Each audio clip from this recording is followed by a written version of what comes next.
Guys, Deluded Guna, Source on Spill, YouTube's N'Golo Kante. Let's get into it. It's International Week. We know it's a slow week. Thoughts and prayers go out to everybody in Las Vegas. It's a football channel, but we will watch the news.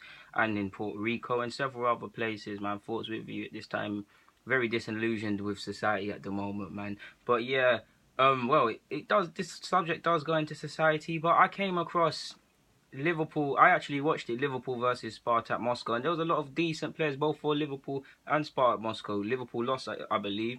They lost. There was a couple exciting prospects. But why I'm speaking about that game in regards is not because of the result, not because of the Youth Champions League.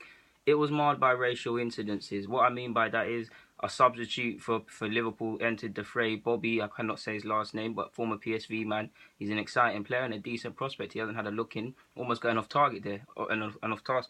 But yeah, he came on. Obviously, Youth Champions League, you typically play at first team stadiums or if it's not the Emirates or whatever, there's Boreham Wood, and Liverpool do likewise, and Spartak Moscow do likewise, and Chelsea. So it's a good competition for the young players. It's basically like the champion. It is the Champions League. It gives them a feel for it. Marred by racist chanting, he came on subject to the usual, the monkey chants, to this, to that, and the other, and it's disgraceful.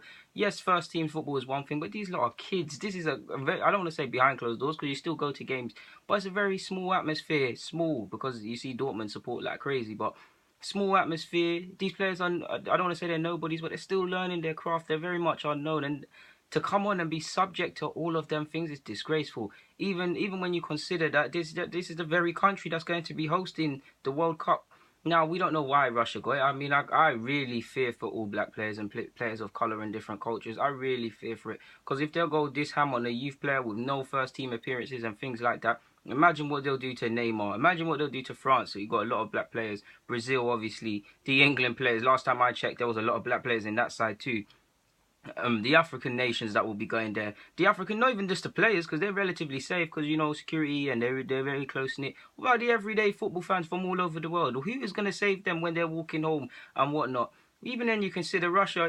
I'm not, again, not all Russians are like this, and I'm not just saying anything like that. But these things keep happening in that country. And when you consider the Euros, them fans there were coming with masks and gum shields to fight. It's a complete myth. I can tell you for one, I am not going no World Cup. Like, unless I got paid by someone to present. So in fact, even if that did happen, I'd probably be reluctant. Because I don't like going places where I like going where I'm celebrated, not tolerated. And Russia is a beautiful country with a lot of architecture, especially St. Petersburg. But things like this constantly mar it. Imagine if they'll do that in front of, I don't know, let me just say 10,000, and that's me just being generous of this youth game. Imagine when it's 40 plus and these stadiums are full. Imagine the chanting then. Like I said, to say the point again, if they'll do this in a youth game, what are they going to do in a World Cup final, in a World Cup group stage match? After the game's done, around the game, around it. Like I said, Russia is a beautiful country. They shouldn't have got this World Cup. Let's not kid ourselves, because of these very problems. Like, World Cup is meant to be a celebration of very different and diverse countries from around the world. It mirrors society in the sense that it's a coming together somewhat of different cultures, religions, all that stuff, for one collective goal to celebrate football. Ultimately, someone has to win. Someone has to win it.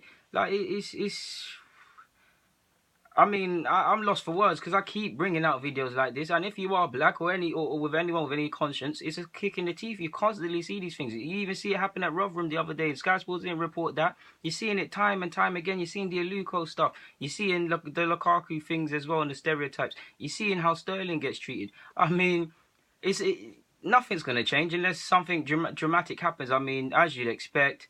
Spartak Moscow, little slap on the wrist, couple little 30k or something, fine, maybe more, maybe less. Don't quote me on that. I think it was 53k fine, and yeah, man, they're not allowed to sell their tickets, I believe, for Seville, and that's not just because of this. It's a collective of things. Their fans and first team have been doing certain things, and they've been getting in trouble for certain things. So it's a collective. But if they'll do this for a sub that enters the pitch in the 45 or 60th minute, whenever he came on. What are they going to do to seasoned pros, to household names, to people that are known? Like I said, Russia is a beautiful country, and in an ideal world, it would be lovely for people to come to Russia, to not experience racism, to put them bad stereotypes behind, to enjoy the architecture, the food, the culture ultimately. That's not going to happen, is it? You have to be very pessimistic because these very things keep happening. Like I said, I sympathize with this guy. He's 17, 18, 19. He does not deserve this. What has he done to someone? But I get this is society, guys. We know this. I mean, it's a crime to have black skin. It's a crime to be black. And yeah, man, they don't want you to celebrate your features, man. All I can say to Bobby, keep your head up, man. Don't let these clowns win. These guys are clowns. These guys are small. They wouldn't say none of this to your face. They wouldn't say none of this if they were in your back garden. So yeah, man. I mean, but from a supporter's point of view, ultimately from a human point of view, because I am black. Let's not get it twisted. Last time I didn't check, I wasn't blue. Like, I am black. It's a kick in the teeth. It's a reminder that your black skin is not worth putting someone in trouble for if they make a derogatory term against you. Not just towards black people. If anybody talks nonsense, they should be held accountable.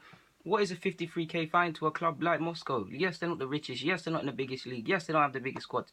But football teams earn how much riches? They're in the Champions League. Champions League, I don't even know how Russia works, but I guarantee a lot of money is coming in as a result of that. I've got nothing to say, man. You guys know I talk about all these things and highlight them all because the main stations won't. But what more can be said? A little fine, maybe a little stadium closed for some sides, and that's it. That's it. You're seeing players killed for walking off the pitch. You're seeing players killed for reacting to racism. You're seeing managers that are now managers of Bayern Munich say things like a typical African player. They got the physical attributes, but they lack intelligence. You're seeing all of these things. Even when we look at Rudiger, how he was treated against a Lazio player. Several incidences, and they all tell you one thing, that clearly these, whether it's FIFA, UEFA, Premier League, because they're in the FA as well, because they got the Aluko thing, it tells you that if you're black and you're offended or you're attacked, then it's your fault and it means nothing and you should just suck it up. To be honest, like I said, guys, man, I got nothing to say on this. I'm not shocked. I mean, how can you be shocked when you pay attention to these things? Anyways, guys. Deluded Gooner, I'm signing out. Comment, subscribe, share.